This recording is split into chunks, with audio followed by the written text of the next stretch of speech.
հայ-ռուսական հարաբերությունների ճգնաժամը ինչ լուծում կարող է ստանալ եւ արդյոք կարող ենք մեր փոխվստահությունը վերականգնել առանց մեր ինքնական շահերը վնասելու։ Ես նաև կուզենայի միջև հարցին անդրադառնալը շարունակելով պարոն Աբովյանի խոսքը Գագիկ Ծառուկյանի դեմ ձեռնարկված էս ինչպես ինքը երևի կասեր կլասիկ քաղաքական հետապնդումն դա իսկապես մաքուր դասական քաղաքական այո բոլոր դրվագները դրակա պարոն Աբովյան բայց դրանից առաջ նաև օրինակ եղավ Անդրանիկ Թևանյանի դեմ տեղի ունեցածը եւս ԲՀԿ քաղաքական թիմի ներկայացուցիչ ցուցակի երկրորդ համարը եթե չեմ սխալվում հանրահավաքի ժամանակ հայտարարեց եւ գնացին այդ մարդու հետևից սա մաքուր դասական քաղաքական հետապնդում է Պարոն Թևանյանը ինքը ես Արեքնազին էի ուզում անդրադառնալ պարոն Թևանյանը ընդհանրապես իմ դասախոսն է Սլավոնական համալսարանում օրինակելի ընտանիքի հայր իր պետությանը նվիրված մարդ մասնագետ ու ես հիմա կասեմ ինչու եմ սա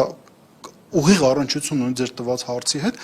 ու իր դեմ այս շինծու քաղաքական մեղադրանքն են առաջ քաշում Արեքնազի հետ կապված իրականությունը Արեքնազ Մանուկյանը եւս ԲՀԿ ցուցակի ներկայացուցիչ արգելափակել են նույնիսկ հանդիպումները անչափահաս երեխայի հետ ինչ բարդ է էլի ոչ էմոցիոնալ էս ամեն ինչի մասին խոսել բայց սա այն իրականությունն է որ մենք ունենք Նաև շարունակելով այն միտքը որ Ծառուկյանի շուրջ տեղի ունեցողը բոլոր իսկապես էլ այդ քաղաքական հետապնդման դրսևորումները այդտեղ կան ու այստեղ ակնհայտ է նաև աշխարհակահական իմ կարծիքով հետապնդման դրսևորումը որովհետև ամբողջ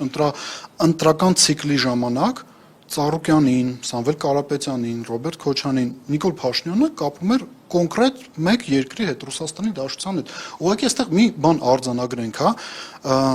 Անկախ նրանից թե ինչ քարոզ իրականացվեց այս երեք քաղաքական ուժերի դեմ, իրանք դառան անդիմադիր դաշտի առաջատարները, քաղաքացիներն էլ իրանց քվեով ցույց տվեցին հետևել, որ անկախ նրանից թե դուք ինչ եք հակաքարոզ անում, մարդիկ ուզում են Ռուսաստանի հետ ունենան տրամաբանական, տրամաբանված հարաբերություններ, վստահելի գործընկերային հարաբերություններ եւ նաեւ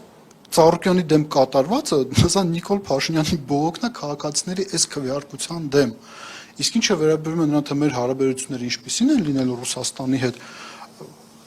միջև ընտրությունները բազմիցս եղել է առիթ ասելու ինչ խնդիրներ ունեցել ենք Ռուսաստանի հետ, այդ խնդիրները մնալու են եւ իրենք շարունակվելու են։ Ես չեմ ասել, որ Պուտինի իմ ընկերն է։ Ես չեմ ասել, որ ես գնալու եմ ընտրություններից հետո հարցերը լուծեմ։ Ասում եմ, ես ակնկալում եմ Պուտինի հետ հանդիպում։ Հա, ես էլ եմ ակնկալում Պուտինի հետ հանդիպում, ու կտեսնենք ով ավելի շուտ կհանդիպի։ Բայց հարցերը չեն լուծվել Ռուսաստանի Դաշնության հետ։ Ու եւս մի կարևոր հանգամանք Սամանդրական դատարանը, կրկին ասեմ, ինքը լեգալություն տվեց Փաշինյանին, բայց լեգիտիմություն չտվեց։ Ռուսաստանում դա շատ լավ հասկանում են։ Այդ իսկ պատճառով դու գնում ես Միշուստինի հետ հանդիպում ես, իրենք խոսում են, որ Հայաստանում տեղի են ունեցել ընտրություններ, մեկ բառով անգամ չեն շնորհավորում։ Այն, որ իրենք ունեն լեգիտիմության այդ խնդիր, տեսնում են եւ կենտրոնական ընտրական հանձնաժողովում, եւ Սամանդրական դատարանում, եւ իրենց քաղաքական թիմը, եւ Ռուսաստանում են տեսնում, եւ Իրանում են տեսնում, եւ արևմտյան մեր հարգարժան գործընկերներն են տեսնում։ Ուղղակի ելնելով իրենց շահերից, իրենք այս պայծառությամբ լռում են այդ ամեն ինչի մասին, բայց ամփոփելով մեր խնդիրները Ռուսաստանի հետ շարունակվելու են, իշխանություններն էլ շատ նպատակաուղղված են տանելու հարաբերությունների վերջնական փլուզմանը, դա ակնհայտ է։ Մի հատ էսպիսի մարդ կա, Ջոն Բոլթոն 18 թվականին եկել էր այսպես կոչված իշխանափոխությունից հետո, ասում էր Հայաստանի հաջողության գրավականը կարող է լինել կամ պետք է լինի, պատմական կարծրատիպերից հրաժարվել է։ Այդ պատմական կարծրատիպ ասելով իրենք կարծում են, որ կարծրատիպը այն, որ Ռուսաստանը մեզ դաշնակից է, բարեկամ է, անկեր է, իրենք կարծում են, որ ինքը պետք է լինի թշնամի։ Հետևաբար այս տրամաբանությամբ էլ մենք շարժվում ենք Սամադրական դատարանն էլ այ դա է դակում։ Նաև այդ տրամաբանության մեջ առաջին բան արձանագրումը, նաև իրավական արձանագրումը հենց Անդրանիկ Թևանյանի գործն էր, որովհետև ինքը ոչ միայն կարևոր է, որ հերթական քաղաքական հետապնդումն է, այլ նաև որ պատմության մեջ առաջին անգամ պետական դավաճանության հոդվածը լրտեսության միջոցով վերագրվել է իբրև թե Ռուսաստանի օգտին գործելուց։ Մենք